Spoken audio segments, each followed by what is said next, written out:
Guys അസ്സാം വലൈക്കും. ഇന്ന് എൻ്റെ ഒരു ചെറിയ മിനി വ്ലോഗാട്ടാ. എൻ്റെ എന്ന് പറയുമ്പോൾ എൻ്റെ പേര് ആദം. ഇന്നൊരു വീക്കെൻഡ് ആയതുകൊണ്ട് തന്നെ ബാപ്പാലാണ് കിടന്നുറങ്ങുന്നാട്ടാ. മൂക്കിനൊരു നുള്ളി വെച്ച് കൊടുത്തിട്ട് ഞാൻ പറഞ്ഞു ബാപ്പ നമുക്ക് റൂമിൻ്റെ അടുത്തുള്ള പാർക്ക് പോകാമല്ലോ. അങ്ങനെ നുള്ളി കുറച്ച് കൂടിപ്പോയിട്ടെന്ന് തോന്നും. ബാപ്പ എന്നെ സ്റ്റോളർ കെട്ടിയിട്ടിട്ടില്ല കൊണ്ടുവന്ന്. ഇനി ചിലപ്പം മടിയനായതുകൊണ്ടായിരിക്കും. കുറേ ബാപ്പാൻ്റെ ഉമ്മാനോടും പറഞ്ഞു നോക്കി, ഒന്നെങ്കിൽ എന്നെ എടുത്താൽ മതി അല്ലെങ്കിൽ എന്നെ നടപ്പിച്ചാൽ മതി. എനിക്ക് കൂടുതൽ ഇഷ്ടം നടക്കുവാനാട്ടാ. അതിന് ഇവർ വരാമെന്ന് ഞാൻ ഏതെങ്കിലും ബൈക്കാണ് പോവാം. ഞാൻ വിചാരിച്ചു എന്തായാലും കുറച്ച് സമയം അങ്ങ് ഇരുന്ന് കൊടുക്കുക, എന്തായാലും പാർക്ക് പോകുന്നല്ലേ, അവിടെ എത്തിയിട്ട് ഇറങ്ങാലോ എന്നങ്ങ് വിചാരിച്ചു.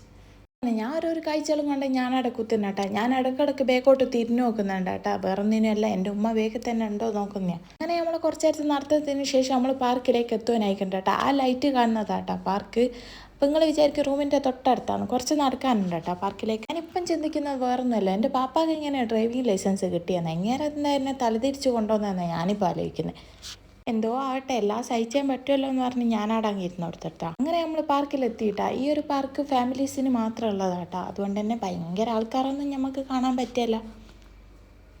അങ്ങനെ എന്നെ ജയിൽ മോചിതനാക്കി കേട്ടാ. അങ്ങനെ ഞാൻ ഇറങ്ങിയ പാടന്നെ എനിക്ക് ഓടണമെന്നതിനുള്ളൂ. പക്ഷേ എൻ്റെ ഷൂവിൻ്റെ ഇത് റെഡി അല്ലാത്തതുകൊണ്ട് എനിക്ക് പെട്ടെന്ന് അങ്ങ് ഓടാൻ പറ്റുന്നില്ല. അങ്ങനെ ഷൂവിൻ്റെ ഇതെല്ലാം റെഡിയാക്കിയപ്പോൾ ഞാൻ എങ്ങോട്ടാണ് പോകുന്നത് അതിൻ്റെ നേരെ ഓപ്പോസിറ്റ് ഞാൻ പോകും. അല്ലെങ്കിൽ അങ്ങനെ തന്നെ അല്ലേ, കുറച്ചെല്ലാം നമ്മൾ ഇഞ്ഞാന്ന് പഠിപ്പിക്കണ്ടേ. എവിടെ പോയാലും ബാപ്പ പിടിച്ചിട്ട് എന്നെ കൊണ്ടുവരും. അതുകൊണ്ട് ഞാൻ സ്റ്റെപ്പുമൊക്കെ അറിയുന്നത് ഇനി ഇങ്ങനെ ബാപ്പ പിടിക്കാൻ നോക്കിയിട്ട് എല്ലാം മാട്ടി ഇനി അങ്ങോട്ടേക്ക് പോകാമെന്ന് വെച്ച് നോക്കുമ്പോൾ ബാപ്പ എന്നെ പിടിച്ച്. ബാപ്പാൻ്റെ എടുക്കലിന് ശേഷം ഉമ്മാൻ്റെ കൈ പിടിച്ച് നടത്താട്ടെ, അല്ലെങ്കിൽ എനിക്ക് തീരെ ഇഷ്ടമില്ലാത്ത കാര്യം ഇത്. രാമഭദ്രൻ തല്ലിയവൻ പിടിച്ചോ പിടിച്ചോ.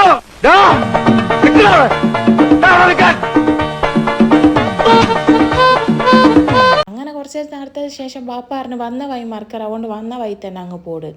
അങ്ങനെ ഞാൻ നീട്ടി വലിച്ചങ്ങ് നടന്നു. ഇനിയിപ്പം ബേക്കോട്ട് പോയിട്ടും കാര്യമില്ല, ബേക്കോട്ട് പോയാൽ ബാപ്പ എന്നെ പിടിച്ചേണ്ടി വരും.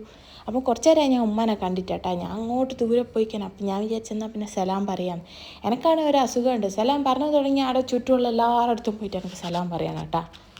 പിന്നെ ഞാൻ കുറച്ച് നടന്നിട്ട് കാര്യമില്ല, ബാപ്പനെ പിടിച്ചേണ്ടി വരും തോന്നിയാലും ഞാൻ തിരി പടത്തിരിന്ന് പറഞ്ഞ് കുറേ നേരം തിരിഞ്ഞ് കളിച്ചട്ടാ. അങ്ങനെ കുറച്ച് നേരത്തെ കളിക്ക് ശേഷം ബാപ്പ പറഞ്ഞു വാ നമുക്ക് റൂമിൽ പോകാലോ. അതുകൊണ്ട് ഞാൻ തന്നെ വണ്ടി ഉന്തിയിട്ട് ഞാൻ തന്നെ കാര്യമെല്ലാം നോക്കുന്നുണ്ട്. ഇഷ്ടമുണ്ടായിട്ടൊന്നുമല്ല, ഞാനിപ്പം കാര്യമില്ലെങ്കിലും എന്നെ പിടിച്ച് എന്തായാലും അതിന് കെട്ടിയിടും. അങ്ങനെ ആൾ നേരെ അവിടെ നിന്ന് തിരിച്ചാട്ടാ. കുറച്ച് നടക്കാനുള്ളതുകൊണ്ട് തന്നെ ഉമ്മ പറഞ്ഞു ഉമ്മാക്ക് ഐസ്ക്രീം വേണമെന്ന്. അങ്ങനെ ഉമ്മാക്ക് ഐസ്ക്രീം എനിക്ക് സ്പൂണോട്ടാ, തണുപ്പായതുകൊണ്ട് എനിക്ക് തരൂല എന്ന് പറഞ്ഞ്. അപ്പോൾ ഇനിയൊരു വീഡിയോ ആയിട്ട് വരുന്നവരേക്കും ബായ്.